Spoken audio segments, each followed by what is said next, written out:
नहीं बन जाना चाहिए। वो हमें पता होना चाहिए कि हमें कितनी दूर तक उस युद्ध को ले जाना है, कहाँ तक जाना है, ये जानना जरूरी होता है। डर नहीं लगना चाहिए।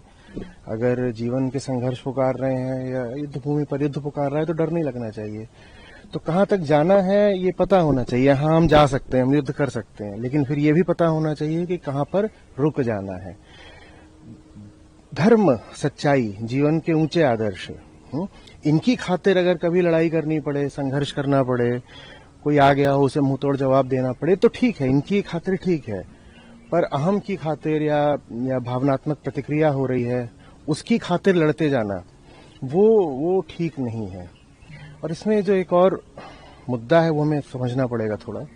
भारत और पाकिस्तान में अंतर है। देखिए, वहाँ डेमोक्रेसी बहुत समय तक रही भी नहीं है आज़ादी के बाद से, और जब रही भी है तो पीछे पीछे वो कठपुतली जो डेमोक्रेसी सरकार रही है उसको मिलिट्री ने ही चलाया है। आज भी आप एक तरह से कह सकते हो मिलिट्री शासन ही चल रहा है। तो उनको तो कुछ भी करके बस अपनी अपनी पकड़ सत्ता पर मजबूत रखनी है। वो अकाउंटेबल तो है नहीं लोगों के लिए। अब ये आंकड़े हैं, कुछ बहुत साधारण आंकड़े हैं।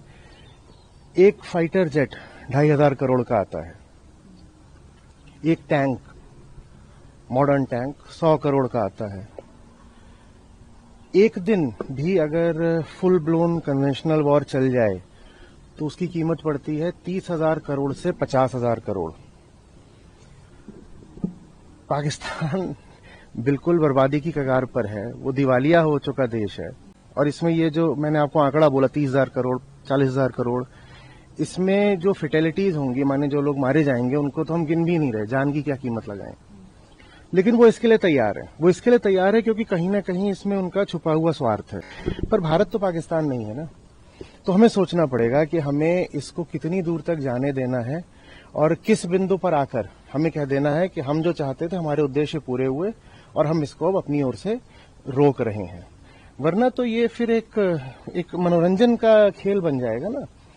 आप उधर प्लेन गिर रहे हैं, इधर प्लेन गिर रहे हैं, ये हो रहा है, वो हो रहा है, और जनता ताली बजा रही है। और शोज में आकर के जितने भी युद्धोन्मादी हॉक्स होते हैं वो बोल रहे हैं कि ये करना है, ऐसे मारो और मारो। और जो आम जनता है वो समझ ही नहीं पा रही कि उसी के पैसे से तो ये सब कुछ चल रहा है, कि टैक्स पेयर मनी से ही तो ये सारा खेल चल रहा है। एक कन्वेंशनल वॉर भारत को 10-20 साल पीछे फेंक देगा। न्यूक्लियर वॉर की बात अभी हम नहीं कर रहे हैं। पाकिस्तान को उससे दूना